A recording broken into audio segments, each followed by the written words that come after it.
यार दोस्तों, कैसे हैं आप लोग। मेरा नाम सौरभ कुमार है और मैं आप लोग को यहाँ पर संक्षिप्त इतिहास एनसीईआरटी सार संग्रह क्लास 6 ट्यूटोरियल पढ़ा रहा हूँ। ठीक है, जो कि आपका आज हम आधुनिक भारत का इतिहास पढ़ेंगे और इसमें हम लोग चैप्टर नंबर 38 पढ़ेंगे, जो कि आपका होगा ब्रिटिश शासन का प्रशासनिक ढांचा, नीतियाँ और उनके प्रभाव। तो ब्रिटिश शासन का प्रशासनिक ढांचा, नीतियाँ और उनके प्रभाव के बारे में आज पढ़ेंगे, चैप्टर नंबर 38।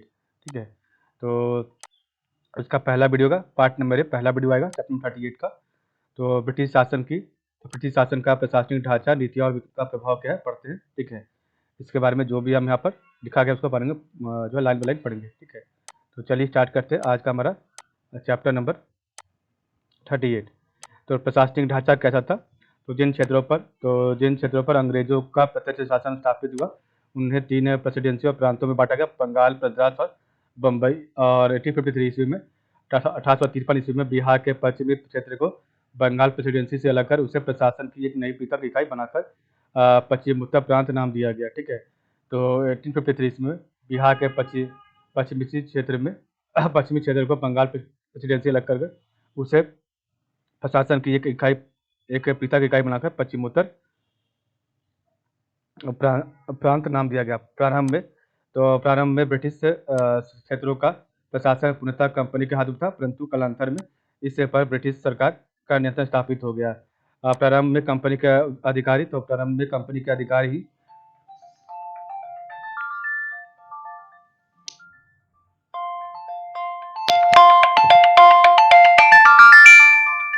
एक मिनट थोड़ा सा होल्ड। कंपनी को भारतीय प्रशासन के तरीकों और कठिनाइयों की जानकारी नहीं थी। इनसे भी चिंताजनक बात से पैसों के लिए उनका लालच था। कंपनी को धनी बनाने और अपने लिए धन एकत्र करने के लिए उन्होंने बंगाल का सबसे अधिक शोषण किया।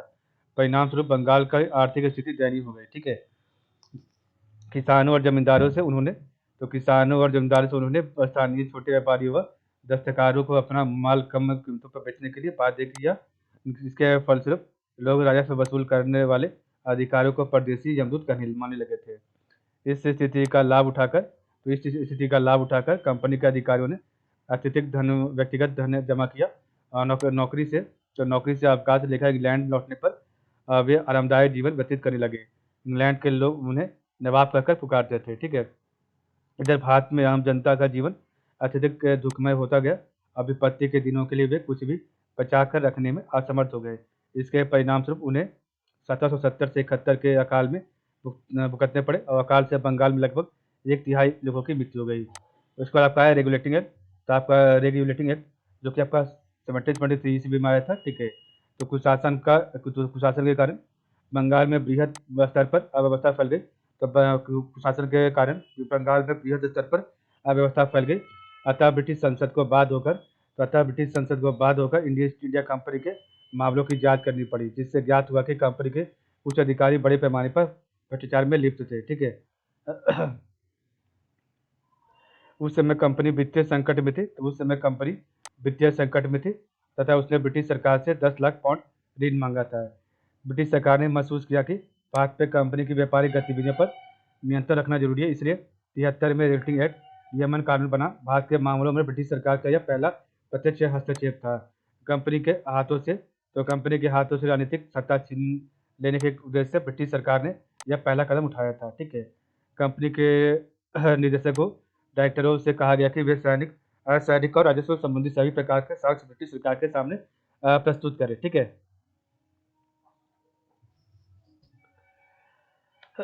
इस एक्ट के अंतर्गत एक नया प्रशासनिक ढांचा तैयार करने की विशेष व्यवस्था की गई। कंपनी की कलकत्ता की फैक्ट्री का अध्यक्ष बंगाल का गवर्नर होता था। अब उसे कंपनी के अधीन सभी भारतीय क्षेत्रों का गवर्नर जनरल बनाया गया और बम्बई और मद्रास के गवर्नर उसके अधीन काम करने लगे। गवर्नर जनरल की मदद के लिए 4 सदस्य और 1 परिषद काउंसिल बनाई गई थी। ठीक है, आपका रेगुलेटिंग एक्ट में। ठीक है, रेगुलेटिंग एक्ट में न्याय व्यवस्था के लिए इस एक्ट के अंतर्गत वर्ष 1724 में कलकत्ता में एक सर्वोच्च न्यायालय सुप्रीम कोर्ट की स्थापना हुई और जिसके प्रथम जज एलिजा एम्परर थे। प्रत्येक अधिकारी के लिए आवश्यक हो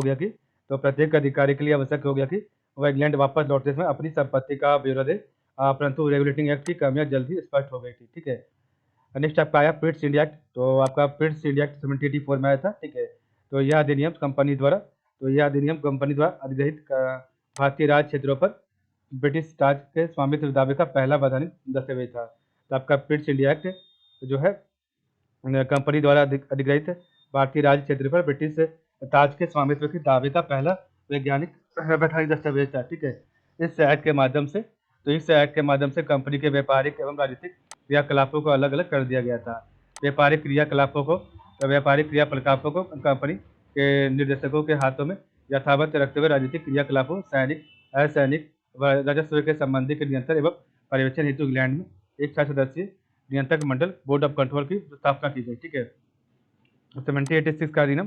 तो 1786 का अधिनियम जो है आपका इस अधिनियम के द्वारा गवर्नर जनरल को विशेष परिस्थितियों में अपने परिषद के निर्णय को निरस्त कर अपने निर्णय को लागू करने का अधिकार प्रदान किया गया था। इस अधिनियम के द्वारा गवर्नर जनरल को विशेष परिस्थितियों में अपनी परिषद के निर्णय को निरस्त करने का अपने निर्णय को लागू करने का अधिकार प्रदान किया गया था।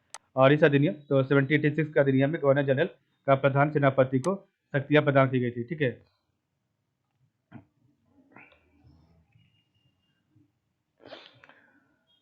1793 का चार्टर अधिनियम। तो 1793 का चार्टर एक्ट क्या था? तो इस चार्टर एक्ट के माध्यम से कंपनी के अधिकारों को 20 वर्षों के लिए बढ़ा दिया गया था।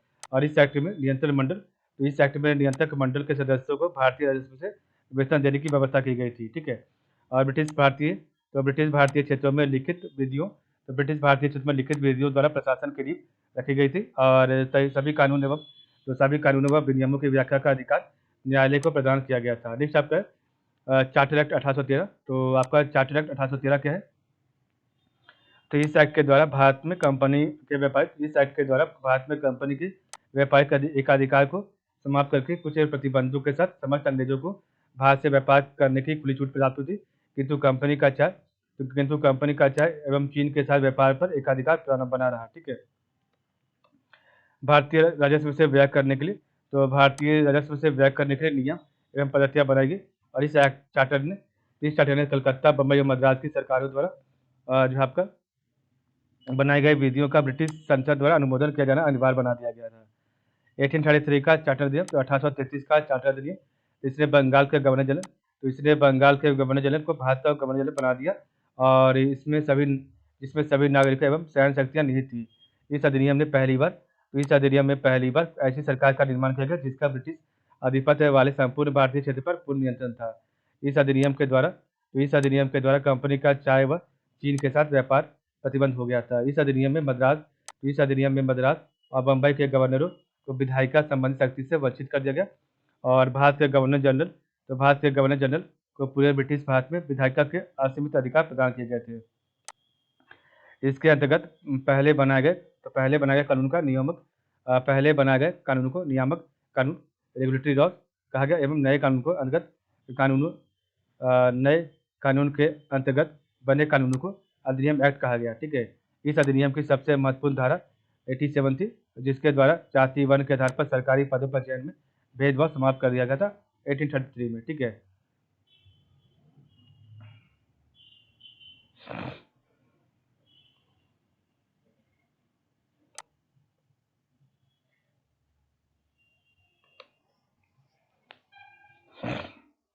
एटीन 1853 का चार्टर अधिनियम।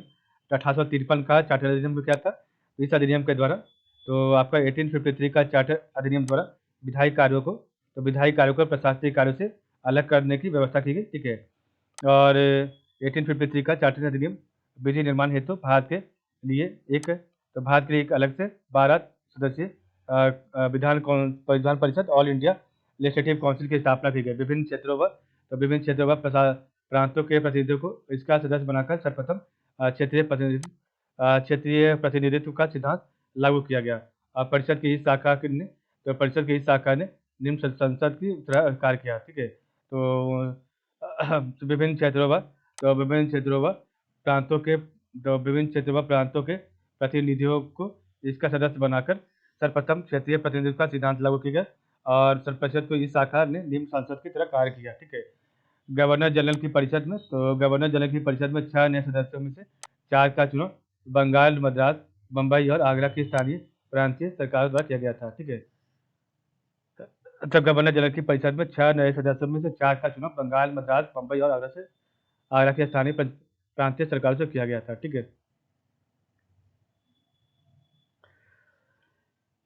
नेक्स्ट आपका है भारत शासन अधिनियम 1858। तो भारत शासन अधिनियम 1858, तो वर्ष 1858 के बाद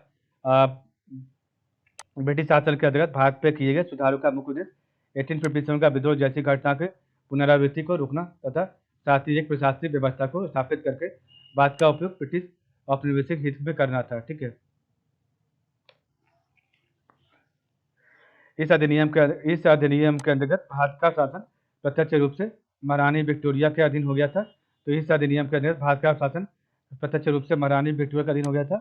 और अधिनियम में तो आपका अधिनियम में गवर्नर जनरल का तो अधिनियम में गवर्नर जनरल का पदनाम बदलकर भारत का वायसराय कर दिया गया। ठीक है, और वह जो है वायसराय में तो वायसराय भारत में ब्रिटिश राज का प्रत्यक्ष प्रतिनिधि बन गया था। ठीक है, तो वायसराय भारत में ब्रिटिश राज का प्रत्यक्ष प्रतिनिधि बन गया था। ठीक है, इस अधिनियम ने नियंत्रण बोर्ड ऑफ काउंसिल और बोर्ड ऑफ डायरेक्टर्स को समाप्त कर भारत में गैर शासन की प्रणाली को समाप्त कर दिया था। ठीक है, इस अधिनियम आपका जो 1858 का जो अधिनियम आया था उसमें आपका जो बोर्ड ऑफ कंट्रोल और बोर्ड ऑफ डायरेक्टर्स को हटाकर द्वैध शासन प्रणाली को भी समाप्त कर दिया गया था। ठीक है, नेक्स्ट आपका आया भारत परिषद अधिनियम। तो नेक्स्ट आपका भारत परिषद अधिनियम 1861 में आया था। ठीक है, तो इसके बारे में पढ़ते हैं क्या था। 1861 तो 1861 के अधिनियम द्वारा भारत में संवैधानिक विकास का सूत्रपात किया गया। इस कानून द्वारा अंग्रेजों ने ऐसी नीति प्रारंभ की जिसे सहयोग की नीति पॉलिसी ऑफ एसोसिएशन या उदार निरंकुशता तो बिलोबलेंट डिस्टॉर्शन की संज्ञा दी जाती है। ठीक है, इसके माध्यम से सर्वप्रथम भारतीयों को शासन में भागीदार बनाने का प्रयत्न किया गया था। ठीक है, 1861 के अधिनियम तो 1861 के अधिनियम द्वारा गवर्नर जनरल को अध्यादेश जारी करने की शक्ति प्रदान की गई और इस शक्ति का प्रयोग वह स्वाविवेक से कर सकता था। ठीक है, गवर्नर जनरल को शक्ति दी गई थी वह घोषणा के द्वारा किसी भी प्रांत, प्रेसिडेंसी अथवा कमिश्नरी की सीमा में परिवर्तन कर सकता है अथवा नए प्रांतों का निर्माण कर वहां लेफ्टिनेंट गवर्नर की नियुक्ति कर सकता है। ठीक है, नेक्स्ट आपका आया भारत परिषद अधिनियम 1892। तो भारत परिषद अधिनियम 1892 इसके माध्यम से केंद्रीय और प्रांतीय विधान परिषदों में अतिरिक्त गैर सरकारी सदस्यों की संख्या में वृद्धि की गई, यद्यपि बहुमत सरकारी सदस्यों का ही रहता था। ठीक है, इस अधिनियम में गैर सरकारी तो आपका जो भारत परिषद अधिनियम 1892 में गैर सरकारी सदस्यों की नियुक्ति अप्रत्यक्ष निर्वाचन इंडायरेक्ट वे में का प्रावधान किया गया था और विधान परिषद की शक्तियों में वृद्धि की गई थी। ठीक है, अब इसे आर्थिक नीति तथा बजट पर बहस करने की अनुमति प्राप्त हुई। ठीक है, तो विधान परिषद की शक्तियों में वृद्धि की गई और अब इससे आर्थिक नीति व तथा बजट पर बहस करने की अनुमति प्राप्त की गई थी। परिषद के सदस्यों को जनहित से संबंधित मुद्दों पर भी प्रश्न पूछने का अधिकार प्राप्त हो गया था 1892 के अधिनियम से। ठीक है, तो आपका यहाँ पर जो है आर्थिक नीति तथा बजट पर बहस करने का जो है प्राप्त हुआ था अनुमति। परिषद के सदस्यों को जनहित से संबंधित मुद्दों पर भी प्रश्न पूछने का अधिकार प्राप्त था। ठीक है, नेक्स्ट आपका है भारत परिषद अधिनियम। तो भारत परिषद अधिनियम 1909 में क्या था आपका, तो इस अधिनियम को मॉर्ले मिंटो के नाम से जाना जाता है और उसमें लॉर्ड मॉर्ले इंग्लैंड में भारत के राज सचिव तथा लॉर्ड मिंटो भारत के वायसराय थे। ठीक है, इसने केंद्रीय और प्रांतीय विधान परिषदों के आकार में काफी वृद्धि कर दी और केंद्रीय परिषद में इनकी संख्या 16 से 60 हो गई। तो केंद्रीय परिषद में इनकी संख्या 16 से 60 हो गई और प्रांतीय विधान परिषदों में इनकी संख्या एक समान नहीं थी। ठीक है, और पहली बार भारतीयों को भारत सचिव तथा वायसराय के परिषद में स्थान दिया गया और बजट पर बहस करने तथा पूरक प्रश्न पूछने की अनुमति प्रदान की गई थी। ठीक है, तो पहली बार भारतीयों को भारत सचिव तथा वायसराय के परिषद में स्थान दिया गया और बजट पर बहस करने तथा पूरक प्रश्न पूछने का अनुमति प्रदान किया गया था। ठीक है, नेक्स्ट आपका है भारत शासन अधिनियम।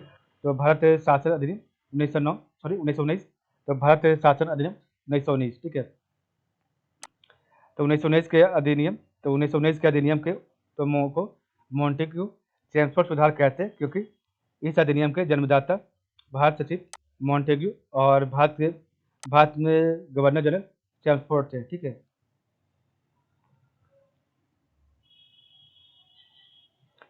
तो मॉन्टेग्यू चेम्सफोर्ड अधिनियम या ब्रिटिश सरकार द्वारा सुधारों का एक और तथाकथित प्रयास था और 20 अगस्त 1917 को भारत सचिव लॉर्ड मॉन्टेग्यू ने एक घोषणा की जिसमें भविष्य के सुधारों की ओर संकेत किया था। ठीक है, तत्कालीन समय में सुधारों की मांग, होम रूल आंदोलन, प्रथम विश्व युद्ध आदि कारणों से यह अधिनियम जो आपका पारित किया गया था। ठीक है, इस अधिनियम के आधार पर इस अधिनियम के द्वारा प्रांतों में आंशिक रूप से उत्तरदायी सरकार की स्थापना की गई थी।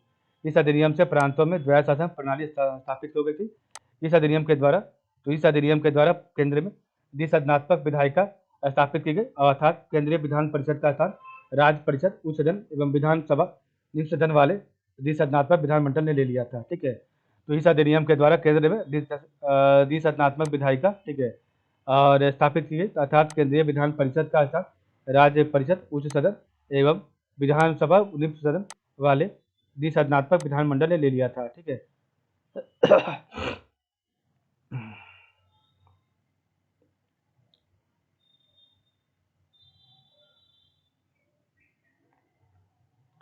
तो केंद्रीय विधानसभा को राज्य परिषद, उच्च सदन कहा गया और विधानसभा को निम्न सदन कहा जाने लगा। ठीक है, और आपका यहाँ पर द्विसदनात्मक विधानमंडल तैयार हो गया था। ठीक है, चुनाव के लिए मताधिकार उच्च समाप्ति धारकों को दिया गया था। तो चुनाव के लिए मताधिकार उच्च समाप्ति धारकों को दिया गया था। ठीक है, यहाँ पर नेक्स्ट आपका भारत शासन अधिनियम 1935 में क्या हुआ था प्रावधान, तो अखिल भारतीय संघ की स्थापना की गई थी। अखिल भारतीय संघ की स्थापना की गई थी 6 राज्यों में। तो आपका 6 राज्यों में द्विसदनीय विधायिका का प्रावधान किया गया था। तो 6 राज्यों में द्विसदनीय विधायिका का प्रावधान किया गया था। संघीय न्यायालय का प्रावधान किया, तो संघीय न्यायालय का प्रावधान किया गया था। इंग्लैंड में भारत परिषद की समाप्ति, तो इंग्लैंड में भारत परिषद की समाप्ति की गई थी। ठीक है, रिजर्व बैंक की स्थापना किया गया था। लोक सेवा आयोग की स्थापना किया गया था। भारत से बर्मा को अलग किया गया था। ठीक है, सांप्रदायिक प्रतिनिधि का विस्तार किया गया था। केंद्र में द्वैध शासन प्रणाली का आरंभ किया गया था। प्रांतों में स्वायत्त एवं द्वैध शासन प्रणाली का समाप्ति किया गया था। ठीक है, तो ये आपका 1935 अधिनियम का था। ठीक है, तो अखिल भारतीय संघ की स्थापना करना, 6 राज्यों में द्विसदनीय विधायिका का प्रावधान करना, संघीय न्यायालय का प्रावधान करना, इंग्लैंड में भारत परिषद का समाप्ति करना। ठीक है, और रिजर्व बैंक की स्थापना करना, लोक सेवा आयोग की स्थापना करना, भारत से बर्मा को अलग किया गया। ठीक है, सांप्रदायिक प्रतिनिधि का विस्तार करना, केंद्र में द्वैध शासन प्रणाली का प्रारंभ करना, आपका प्रांतों में स्वायत्त एवं द्वैध शासन प्रणाली की समाप्ति करना। ठीक है, आपका न्याय व्यवस्था कैसा था, न्याय व्यवस्था, तो एक मिनट,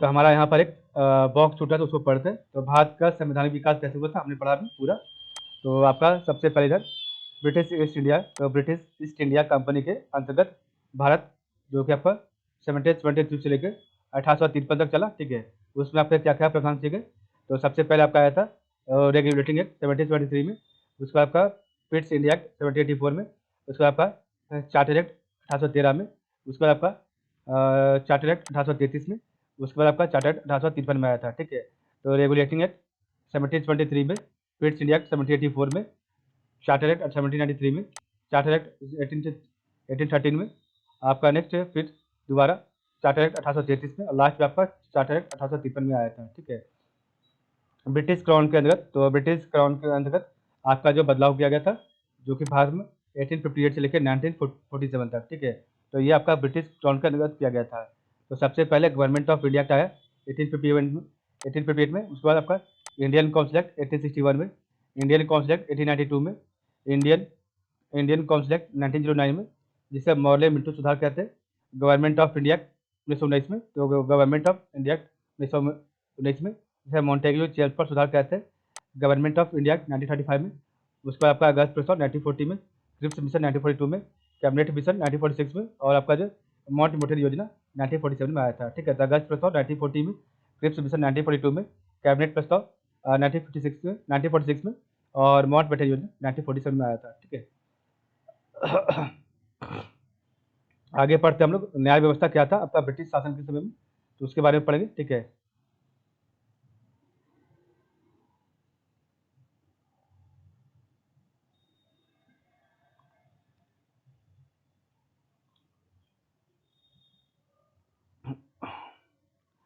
तो अंग्रेजों ने कुछ समय तक भारत में प्रचलित कानूनों को ही चलाया।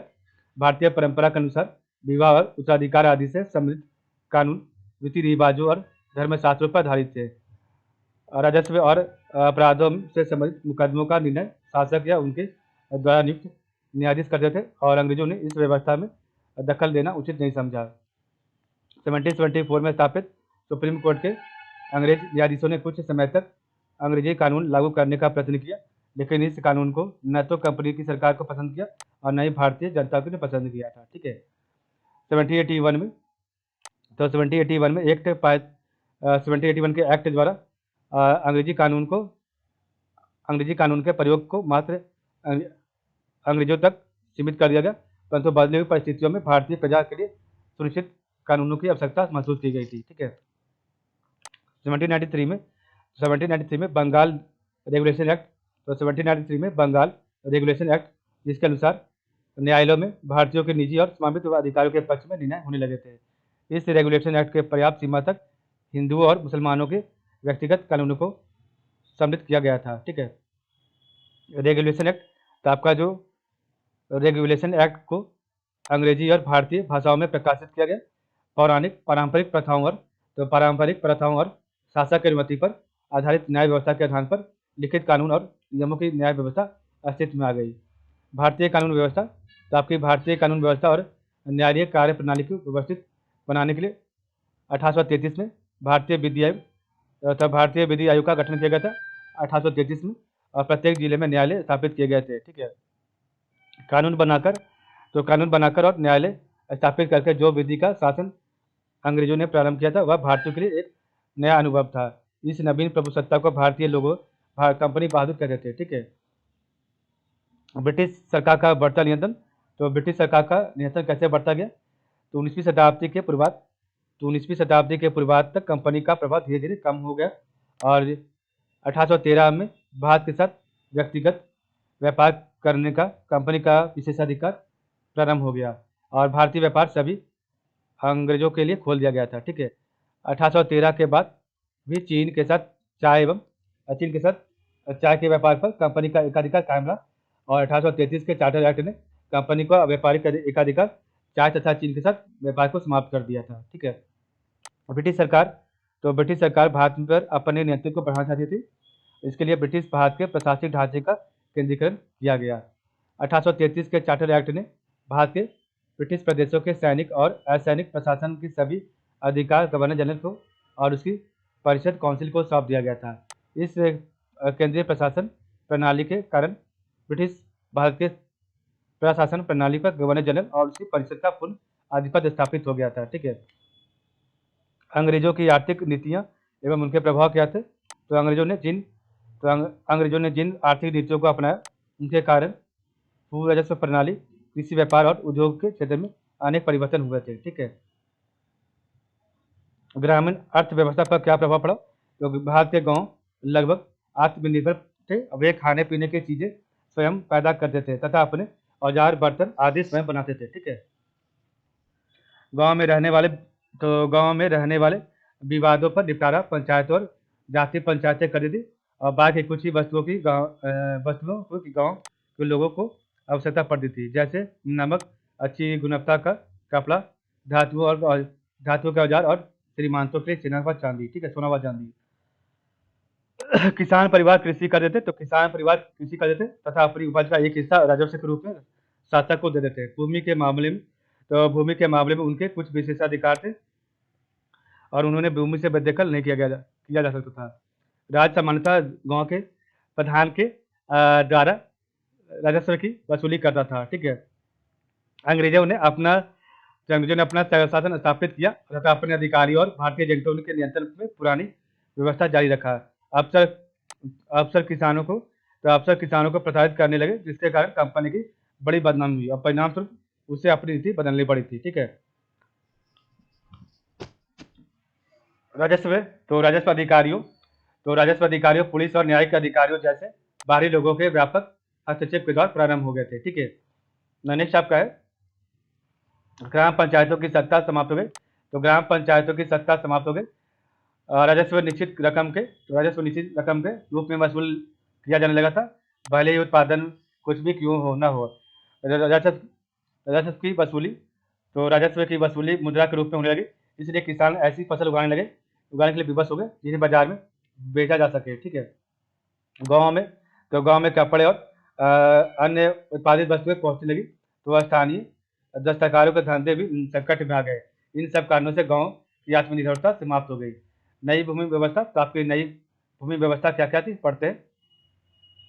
तो ब्रिटिश क्षेत्रों के विस्तार के साथ साथ भू राजस्व वसूली की राशि भी बढ़ती गई और भू राजस्व कंपनी की आय का सबसे बड़ा स्रोत हो गया। इस आय का एक बड़ा हिस्सा कंपनी सरकार को भेंट के स्वरूप में देती थी और 1767 ईस्वी से कंपनी को प्रत्येक वर्ष 4 लाख पाउंड ब्रिटिश सरकार के खजाने में जमा करना पड़ता था।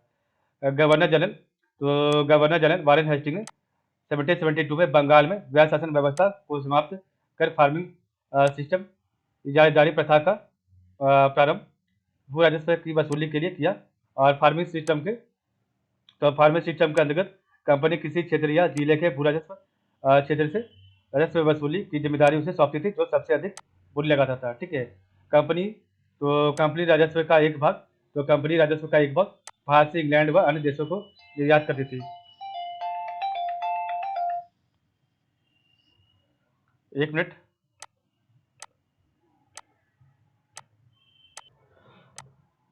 वारेन हेस्टिंग के समय में कंपनी ने बंगाल और बिहार में राजस्व वसूली के अधिकार की नीलामी प्रारंभ की थी। और ऐसे व्यक्ति जो सबसे ऊंची बोली लगाता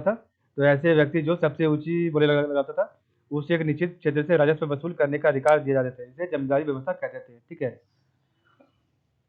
नेक्स्ट आपका था अस्थायी बंदोबस्त। क्या था? तो अस्थायी बंदोबस्त तो नीलामी की व्यवस्था से कंपनी की आय में सुस्थिरता नहीं आई और इसलिए कंपनी ने बंगाल और बिहार में भू राजस्व अस्थायी रूप से निश्चित करने का निर्णय किया। ठीक है, 1793 में कॉर्नवालिस ने यह नई व्यवस्था लागू कर दी जिसे अस्थायी बंदोबस्त का नाम दिया गया। ठीक है, इस व्यवस्था के अंतर्गत जमींदार जागीर का मालिक बन गया और उसे प्रत्येक वर्ष एक निश्चित समयावधि में राजस्व की एक निश्चित राशि सरकार को देनी पड़ी थी। ठीक है, तो 1793 में कॉर्नवालिस ने यह एक नई व्यवस्था लागू कर दी जिसे अस्थायी बंदोबस्त का नाम दिया गया और इस व्यवस्था के अंतर्गत जमींदार जागीर का मालिक बन गया और उसे प्रत्येक वर्ष एक निश्चित समयावधि में राजस्व की एक निश्चित राशि सरकार को देनी पड़ती थी। ठीक है, यह बंदोबस्त ब्रिटिश भारत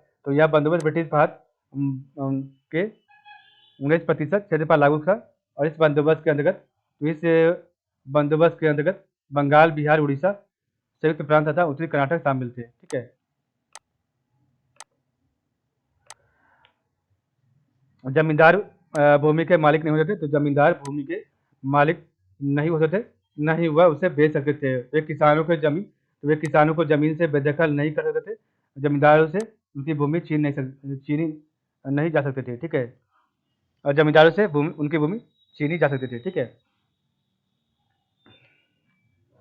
अस्थायी बंदोबस्त से कंपनी को नियमित आय होने लगी और इस व्यवस्था ने जमींदारों को एक नए वर्ग का जन्म दिया जो अंग्रेजों के प्रति वफादार थे। 1790 में कॉर्नवालिस ने यह योजना बनाई कि जमींदारों को जमीन के मालिक के रूप में स्वीकृत कर निश्चित अवधि के लिए निश्चित लगान के बदले उन्हें भूमि दे दी जाए। इस उद्देश्य से उसने बंगाल के जमींदारों के साथ 10 वर्षीय अनुबंध के बाद 1793 में बंगाल और बिहार में इस व्यवस्था को अस्थायी व्यवस्था का स्वरूप प्रदान किया। इस नई व्यवस्था ने जमींदारों को भूमि का मालिक बना दिया था। ठीक है, भूमि पर उनका स्वामित्व पैतृक हो गया। आप किसान मात्र रैयत के रूप में जमींदारों पर आश्रित हो गए। ठीक है, किसानों के भूमि संबंधी एवं अन्य पैतृक अधिकार समाप्त कर दिए गए थे। ठीक है, जमींदारों के लिए यह आवश्यक बना दिया गया कि वे निश्चित अवधि के लिए निर्धारित किए गए लगान का 10/11 हिस्सा कंपनी के कोष में जमा करवा दे तथा 1/11 भाग लगान वसूली में होने वाले व्यय के लिए अपने पास रख ले। ठीक है, तो जमींदारों के लिए यह आवश्यक बना दिया गया कि वे निश्चित अवधि के लिए निर्धारित किए गए लगान का 10/11 हिस्सा कंपनी के कोष में जमा करवा दे तथा 1/11 भाग लगान वसूली में होने वाले व्यय के लिए अपने पास रखे। ठीक है, जमींदारों के लिए निश्चित अवधि पर लगान जमा करना आवश्यक था तथा उनका समाप्त कर उनकी जमींदारी नीलाम कर दी जाती थी। जमींदार को प्रत्येक स्थिति में फसल की पैदावार अच्छी हो या नहीं निश्चित समय पर लगान वसूल कर कंपनी के कोष में जमा करना पड़ता था। 1799 में उन्हें अधिकार दिया कि वे लगान नहीं देने वाले किसानों को भूमि से बेदखल कर सकते थे और उनकी संपत्ति जब्त कर सकते थे। फसल का उत्पादन नहीं होने पर किसान लगान नहीं दे पाते थे। ऐसी स्थिति में उस समय अत्यधिक संख्या में किसानों को बेदखल कर दिया जाता था। इस प्रकार भूमिहीन खेतिहर मजदूरों की संख्या बढ़ती गई और इस कारण से गांव में आज भी उनकी आबादी अत्यधिक है। कुछ समय बाद स्थायी बंदोबस्त से सरकार की अपेक्षा जमींदारों के अत्यधिक अधिक लाभ होने लगा था। ठीक है, तो कुछ समय बाद जो है अस्थायी बंदोबस्त से सरकार की अपेक्षा जमींदारों को अधिक लाभ होने लगा था। नेक्स्ट आपका है रैयतवाड़ी व्यवस्था। तो आपका रैयतवाड़ी व्यवस्था क्या है? तो कैप्टन रीड और थॉमस मुनरो ने वास्तविक किसानों से बंदोबस्त करने का सुझाव दिया। ठीक है, कैप्टन रीड और थॉमस मुनरो ने, जिसे रैयतवाड़ी कहा जाता, और इस व्यवस्था में सरकार ने जमीन अर्थात रैयत किसानों को दे दी और यह व्यवस्था बम्बई, मद्रास और असम में लागू किया गया था। ठीक है, इस व्यवस्था के अंतर्गत ब्रिटिश भारत का 51% क्षेत्र शामिल था। 1792 तो 1772 में कैप्टन रीड के प्रयासों से रैयतवाड़ी व्यवस्था को सर्वप्रथम तमिलनाडु के वारामल जिले में लागू किया गया था।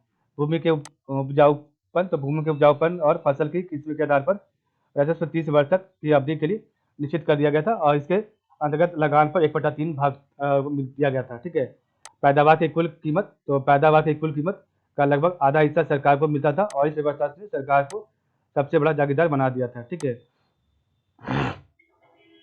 नेक्स्ट आपका महलवाड़ी व्यवस्था क्या था? तो पश्चिमी उत्तर प्रदेश में गांव बिरादरियों या महलों के साथ महलवाड़ी बंदोबस्त किया गया और महलवाड़ी व्यवस्था जमींदारी व्यवस्था का संशोधित रूप था। ठीक है, भूमि पर गांव बिरादरियों के सामूहिक स्वामित्व को भाईचारा कहा जाता था और गांवों के समूह महाल कहलाते थे, इसलिए इसे महलवाड़ी व्यवस्था कहा गया था। पंजाब और दिल्ली में भी यही भूमि व्यवस्था लागू की गई थी। ठीक है, यह ब्रिटिश भारत को 30% भाग पर लागू की गई थी और इसके अनुसार राजस्व को प्रति खेत के आधार पर निश्चित नहीं किया गया था, बल्कि प्रत्येक माल गांव व जागीर के अनुसार निश्चित किया गया था। ठीक है, इसलिए यह व्यवस्था महलवाड़ी पद्धति के नाम से जानी जाती थी और समस्त महल ग्राम सम्मिलित रूप से राजस्व चुकाने के लिए उत्तरदायी था। इस व्यवस्था का श्रेय हेल्ट मैकेंजी को जाता है। ठीक है, तो गाँव के प्रधान ब्रिटिश जिलाधिकारी के अंतर्गत हो गए और निश्चित समय में सरकार को राजस्व अदा करने के कानून के कारण अनेक छोटे भूस्वामी अपनी संपत्ति को गिरवी रखने या उससे बेदखल होने पर विवश हुए। इसमें लगान की दर परिवर्तनशील रही। ठीक है, इन नई भूमि व्यवस्थाओं ने भारतीय कृषि उत्पादन को बाजार के साथ जोड़कर उसे अप्रत्यक्ष रूप से प्रोत्साहन दिया। परिणाम स्वरूप खाद्यान्न व नगदी फसलें और बागान की वस्तुएं आदि देशी एवं विदेशी बाजारों के लिए बिक्री की महत्वपूर्ण वस्तुएं बन गई थी। ठीक है, ब्रिटिश व्यापारी अफीम को बड़े पैमाने पर चोरी छिपे चीन ले जाने लगे और भारत में अफीम की पैदावार बढ़ाने के लिए किसानों को प्रोत्साहित किया गया था। ठीक है, दक्कन की काली मिट्टी में कपास की खेती को बहुत ज़्यादा आपका बढ़ावा मिला और अंग्रेजों को जूट, चाय और कहवा के निर्यात से अधिकाधिक मुनाफा मिलने लगा था। ठीक है, तो दक्कन की काली मिट्टी में कपास की खेती को बहुत ज़्यादा बढ़ावा मिला, अंग्रेजों को जूट, चाय और कहवा के निर्यात से अधिकाधिक मुनाफा मिलने लगा था। तो यह व्यवस्था सामाजिक व आर्थिक रूप से असफल सिद्ध हुआ था। ठीक है,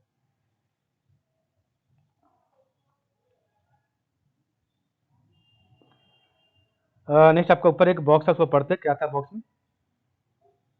तो ब्रिटिश कालीन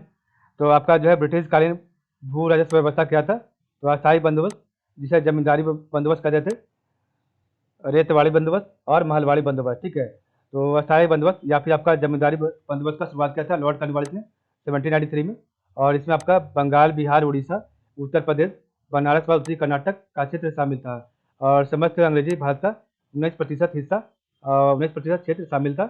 और भूमि अधिग्रहण, तो भूमि अधिग्रहण सदैव के लिए जमींदारों को दी गई थी।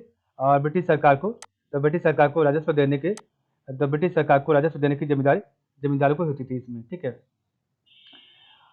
रैयतवाड़ी व्यवस्था, तो रैयतवाड़ी व्यवस्था थॉमस मुंडे ने शुरू किया था 1820 में, ठीक है। और इसमें आपका जो क्षेत्र शामिल था वो आपका बम्बई, मद्रास और असम था। और समस्त अंग्रेजी भूमि, तो आपका समस्त अंग्रेजी भूमि का 51% क्षेत्र इसमें शामिल था। और भूमि के मालिक, तो भूमि का मालिक आपका किसान था, ठीक है। और सरकार को, तो ब्रिटिश सरकार को राजस्व देने की, तो ब्रिटिश सरकार को राजस्व देने की जिम्मेदारी किसान को थी। और इससे आपका कर का दर जो है, तो आपका इसमें टैक्स का जो दर था 33 से 35% था, 33 से 55% तक, ठीक है। नेक्स्ट आपका महलवाड़ी व्यवस्था, तो ये आपका लॉर्ड विलियम बेंटिक के काल में आया था, ठीक है। और 1833 में। और इसमें आपका उत्तर प्रदेश, मध्य प्रांत और पंजाब इसमें शामिल थे, ठीक है। और इसमें आपका समस्त भूमि का 30% हिस्सा शामिल था। और भूमि पर गाँव का अधिकार था, तो भूमि पर आपका गाँव का अधिकार था। और ब्रिटिश सरकार, तो ब्रिटिश सरकार को राजस्व देने की जिम्मेदारी समस्त गाँव के मुखिया को होती थी। और इसका कर का दर जो 60% तक था, ठीक है। तो कर का दर 60% तक था, ठीक है। तो आपका जो है ब्रिटिश कालीन भू राजस्व व्यवस्था का जो क्या प्रभाव पड़ा, ठीक है। तो प्रभाव क्या पड़ा पढ़ते, तो पहला प्रभाव क्या था, तो पारंपरिक अर्थ व्यवस्था का निष्पादन किया गया, तो सॉरी पारंपरिक अर्थव्यवस्था का विघटन किया गया। कृषकों की दरिद्रता बढ़ गई कृषि से, तो कृषि में ठहराव तथा अवनति हो गई, तो कृषि में ठहराव तथा अवनति हो गई। पुराने जमींदारों का उन्मूलन तथा नए जमींदारों का उदय हुआ, तो पुराने जमींदारों का उन्मूलन तथा नए जमींदारों का उदय हुआ। और कृषि का वाणिज्यीकरण हुआ, ठीक है। तो कृषि का वाणिज्यीकरण हुआ था, ठीक है। नेक्स्ट आपका ऊपर में पढ़ते, आपका जो किसान और नागरिक विद्रोह हुआ था उसको पढ़ते, तो किसान और नागरिक विद्रोह, ठीक है। तो सबसे पहले देखिए इधर पंजाब में, तो पंजाब में कुका विद्रोह हुआ था 1860 में, ठीक है। और इसका नेतृत्व किया था भगत जवाहर मल्ल ने व राम सिंह कुका ने, ठीक है। उसके बाद आपका देखिए इधर राजस्थान में आपका कोई विद्रोह नहीं हुआ था, ठीक है।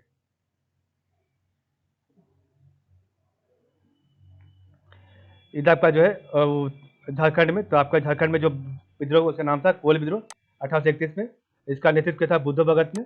संथाल विद्रोह 1855-56 में, इसका नेतृत्व किया था सिद्धो कानू ने। खैरवाल विद्रोह ये आपका 1824 में हुआ था। मुंडा विद्रोह 1899 में।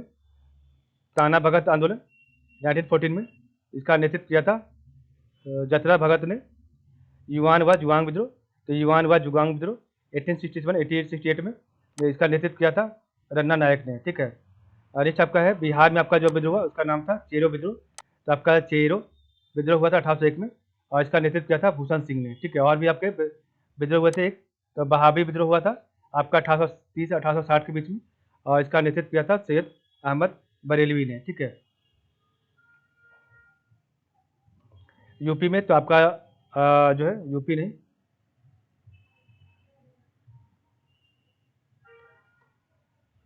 मध्य प्रदेश में आपका जो विद्रोह हुआ उसका नाम था भील विद्रोह 1820 से लेकर 1825 के बीच में हुआ था। और इसका नेतृत्व किया था दशरथ और हिरिया शिवाराम ने, ठीक है। तो भील विद्रोह 1820 और 1825 के बीच में हुआ था, ठीक है।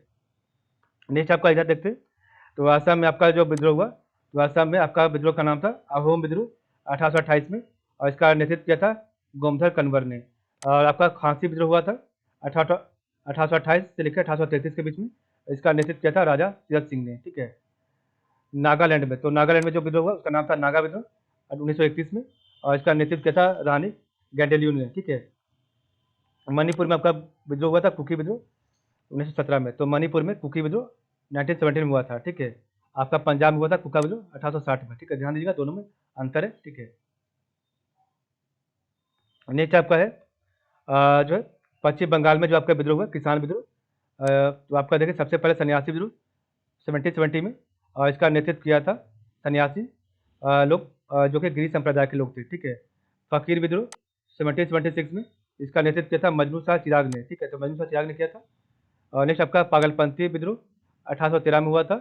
और इसका नेतृत्व किया था करम शाह और टीपू मीर ने किया था पागलपंथी विद्रोह का, ठीक है। फरायजी विद्रोह, आपका फरायजी विद्रोह हुआ था 1820 में। और इसका नेतृत्व किया था दादू मियाँ ने, ठीक है। नेक्स्ट आपका है भूमिज विद्रोह जो कि आपका 1833 में हुआ था। ठीक है, नेक्स्ट आपका फिर है उड़ीसा में आपका हुआ खोंड विद्रोह। तो आपका उड़ीसा में हुआ खोंड विद्रोह 1837 में, इसका नेतृत्व किया था चक्रवर्ती सोई ने। पाइका विद्रोह 1817 हुआ था, इसका नेतृत्व किया था बख्शी जगबंधु ने। संबलपुर विद्रोह किया था 1833-62 में, इसका नेतृत्व किया था सुरेंद्र शाही ने। ठीक है, तो ये आपके विद्रोह के नाम थे। ठीक है, तो खोंड विद्रोह 1837 में, पाइका विद्रोह 1817 में, आपका संबलपुर विद्रोह था 1833-62 में। ठीक है, नेक्स्ट आपका है कोया विद्रोह। तो आपका पूर्वी गोदावरी क्षेत्र में आपका कोया विद्रोह हुआ था 1879-80 में, और इसका नेतृत्व किया था टोमा सोरा ने। ठीक है, नेक्स्ट आपका है आंध्र प्रदेश में। तो आंध्र प्रदेश आपका हुआ था रंपा विद्रोह 1879 में, इसका नेतृत्व किया था सीताराम राजू ने। ठीक है, और आपका हुआ था चेंचू आदिवासी आंदोलन 1920 में, इसका नेतृत्व किया था मोतीलाल तेजावत ने। ठीक है, तो आपका कोया विद्रोह हुआ था 1879 और 1880 में। ठीक है, और इसका नेतृत्व किया था टोमा सोरा ने। ठीक है, आंध्र प्रदेश में आपका होता है रंपा विद्रोह 1879 में, इसका नेतृत्व किया था सीताराम राजू ने। और आपका चेंचू आदिवासी आंदोलन हुआ था 1920 में, इसका नेतृत्व किया था मोतीलाल तेजावत ने। ठीक है,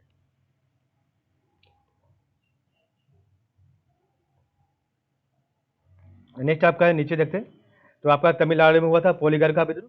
तो तमिलनाडु में आपका नहीं, तमिलनाडु या आपका केरल में हुआ था पोलीगर का विद्रोह 1801 में, इसका नेतृत्व किया था कट्टा वामन ने। ठीक है, कट्टा वामन ने।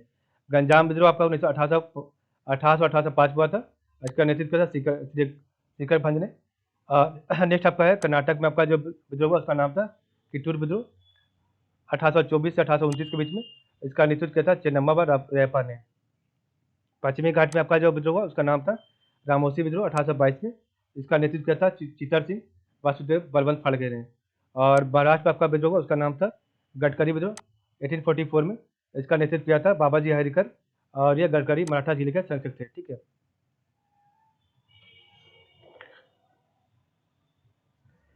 गुजरात में आपका जो विद्रोह हुआ उसका नाम था कच्छ विद्रोह 1816 में, इसका नेतृत्व किया था भारतमल व झरेजा ने। और आपका बघेरा विद्रोह हुआ था 1818 में। ठीक है, नेक्स्ट आपका पढ़ते आगे। तो आगे हम देखते क्या है। तो आगे आपका जो प्रमुख है कृषि पद्धतियाँ, तो आपका प्रमुख कृषि पद्धतियाँ क्या थी। तो तीन कटिया प्रथा। तो तीन कटिया प्रथा क्या था। तो बिहार के चंपारण जिले में किसानों को इस प्रथा के अंतर्गत अंग्रेज नील बगानों से अनुबंध के तहत अपनी भूमि के 3/20 भाग पर नील की खेती करनी पड़ती थी। दुबली हाली प्रथा, इस प्रथा के अनुसार हाली प्रथा के अंतर्गत भू दास अपनी संपत्ति एवं स्वयं का संरक्षक अपने मालिकों को मानते थे। यह प्रथा सूरत में प्रचलित थी, दुबली हाली प्रथा। दानिनी प्रथा, इस प्रथा के अंतर्गत ब्रिटिश व्यापारी भारतीय उत्पादकों, कारीगरों, शिल्पियों आदि को निर्मित माल प्राप्त करने के लिए अग्रिम अथवा पेशगी के रूप में धन देते थे। ठीक है, कैमियोटी प्रथा, आपका कैमियोटी प्रथा क्या था। इस प्रथा के अनुसार कृषि दास के रूप में खेती करने वाले कामया जाति अपने मालिकों से मिले ऋण के ब्याज के बदले जीवन पर्याप्त उनकी सेवा कर देते, और यह प्रथा बिहार व उड़ीसा में प्रचलित थी। ठीक है, कैमियोटी प्रथा। तो आपका था यहाँ पर 4 प्रथा, कठिया प्रथा, दुबली हाली प्रथा, दादिनी प्रथा, और आपका जो है कैमियोटी प्रथा। ठीक है, नेक्स्ट हम पढ़ेंगे आपका यहाँ से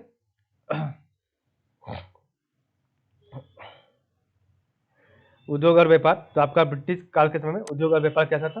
तो सूती कपड़ों का उत्पादन देश के अनेक भागों में होता था, और इसके उत्पादन के महत्वपूर्ण केंद्र कृष्णानगर, वाराणसी, लखनऊ, ठीक है, आगरा, बुरहानपुर, सूरत, बड़ौज, अहमदाबाद और मदुरई इत्यादि थे। यहाँ लौह इस्पात, तांबा, पीतल, सोना और चांदी की वस्तुएं भी बहुत प्रसिद्ध थी। 17वीं शताब्दी और 18वीं शताब्दी में जहाज निर्माण के क्षेत्र में भारत बहुत प्रसिद्ध था। और जहाज निर्माण के मुख्य केंद्र गोवा, सूरत, मछलीपट्टनम, सतगांव इत्यादि था। गुजरात के शिल्पकार श्रेणियों में संगठित थे, और ये श्रेणियाँ उत्पादित वस्तुओं के आधार पर स्तर पर नजर रखती थी तथा अपने सदस्यों के कल्याण का ध्यान रखती थी। ग्राहकों के आग्रह पर उनके द्वारा प्रदान की गई सामग्री के अनुसार शिल्पकार वस्तु का निर्माण करते थे। ठीक है, भारतीय उद्योग का पतन कैसे हो गया। तो ब्रिटिश प्रदेशों में रजवाड़े के धीरे धीरे समाप्त हो जाने के कारण भारतीय उद्योगों की महत्वपूर्ण वस्तुओं की मांग घटती गई थी। राजा और सामंत कुशल कारीगरों को नियमित वेतन देते थे, जबकि अंग्रेजों ने भारतीय शिल्पकारों को उस प्रकार का आश्रय प्रदान नहीं किया था। भारत का भाग जब इंग्लैंड और के व्यापारियों और उद्योगपतियों के हाथों में था। यद्यपि भारत की अधिकांश कृषि उपज देश में ही उपभोग होती थी, परंतु दूसरे देशों में भी भारतीय वस्तुओं की मांग थी। ठीक है। भारत से निर्यातित होने वाली वस्तुओं में अच्छी सूती व रेशमी कपड़े, मसाले, नील, चीनी, औषधियाँ, कीमती पत्थर और विभिन्न प्रकार की शिल्प वस्तुओं का अंतर्राष्ट्रीय व्यापार में महत्वपूर्ण स्थान था, जिसके बदले में भारत का सोना व चांदी प्राप्त होता था। ठीक है। 17वीं शताब्दी के अंत में, तो 17वीं शताब्दी के अंत तक भारत के सूती कपड़ों की इंग्लैंड में, जबकि इनकी इतनी अधिक मांग बढ़ गई कि वहाँ का कपड़ा उद्योग नष्ट हो गया था। परिमाणता इंग्लैंड में पहली 1700 में और पुनः 1720 में कानून बनाकर भारतीय कपड़ों की कई किस्सों के आयात पर प्रतिबंध लगाया गया। ठीक है।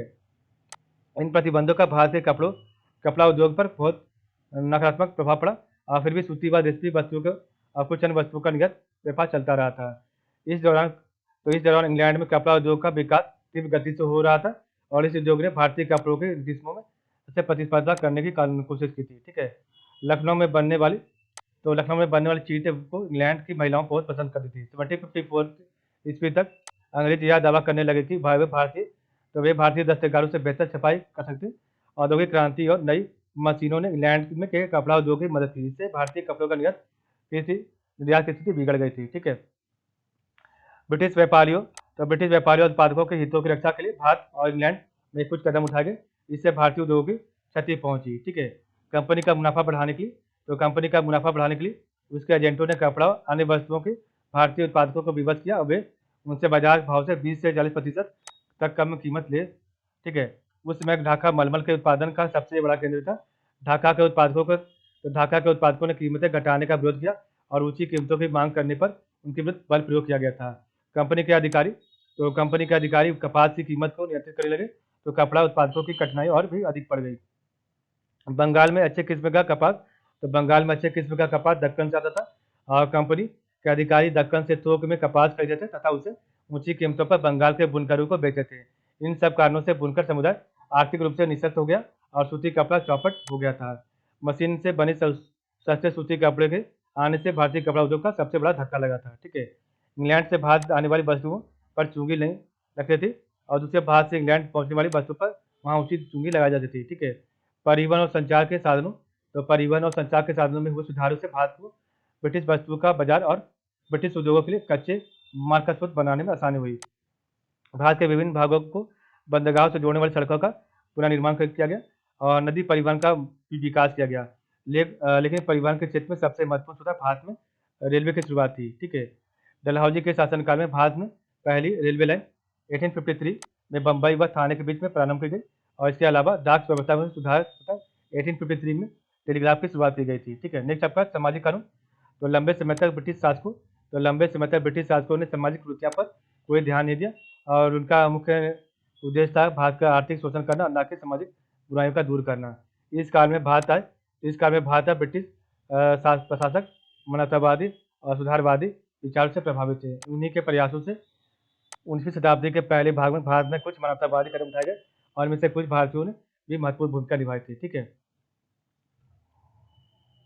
उस समय देश के कुछ भागों के कुछ समुदायों में शिशु कन्या वध की प्रथा प्रचलित थी। कन्या के जन्म लेते ही उसे मार डाला जाता था और उस समय की सामाजिक प्रथाओं के अनुसार कन्याओं का विवाह अपनी जाति में करना पड़ता था।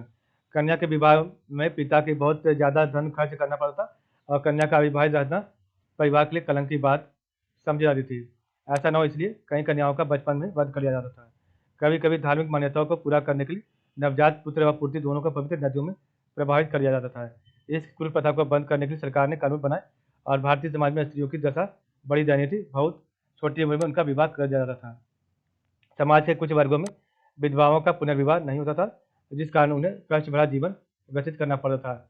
हिंदुओं के कुछ तथाकथित उच्च जातियों में प्रचलित कुप्रथा थी, जिसके अनुसार मृत व्यक्ति की पत्नी को पति के साथ चिता में जलाकर प्राण आहुति देनी पड़ती थी। इस प्रथा को सतीदाह या सती प्रथा कहते थे। ठीक है। 1829 में बने एक कानून के माध्यम से इस क्रूर प्रथा पर रोक लगा दी गई और यह कानून जो है गवर्नर जनरल विलियम बेंटिक के समय लागू हुआ था। राजा राम मोहन राय द्वारा प्रारंभ किए गए दीर्घकालिक आंदोलन से इस प्रथा को बंद करने में सहायता मिली थी। समाज सुधारक ईश्वर चंद्र विद्यासागर के प्रयासों से सरकार ने 7 दिसंबर 1856 में विधवा पुनर्विवाह का कानून बनाया था। भारत में गुलामों का व्यापार भी सतत रूप से प्रचलित था, हालांकि यह बड़े पैमाने पर नहीं होता था। गरीबी के कारण लोग अपने बच्चों को बेचने के लिए विवश होते थे। गुलामों या दासों से अधिकांश घरेलू काम कराए जाते थे और कभी कभी उन्हें ब्रिटिश उपनिवेशों में भेजा जाता था। 1843 में एक कानून बनाकर दास प्रथा पर पाबंदी लगा दी गई और सरकार का मुख्य प्रयास ब्रिटिश हितों की रक्षा और अभिवृद्धि करना था। दूरगामी सामाजिक सुधारों में उसकी ज़्यादा दिलचस्पी नहीं थी। इस दिशा में स्वयं भारतीयों ने प्रयास किए थे। भारतीयों ने धार्मिक और सामाजिक सुधारों के लिए आंदोलन शुरू किए, जो बाद में देश की आज़ादी के लिए चलाए जाने वाले राष्ट्रवादी आंदोलन का आधार बने थे। ठीक है, तो इस प्रकार हमारा चैप्टर नंबर 37 कंप्लीट हो गया पूरा। ठीक है, तो कल हमारा चैप्टर नंबर 38 होगा। ठीक है, 38 हमने कंप्लीट कर लिया। ठीक है, कल हमारा चैप्टर नंबर 39 होगा। ठीक है, तो 38 हमने कंप्लीट कर लिया। ठीक है, कल हमारा चैप्टर नंबर 39 होगा। ठीक है, तो आप लोग का बहुत बहुत धन्यवाद।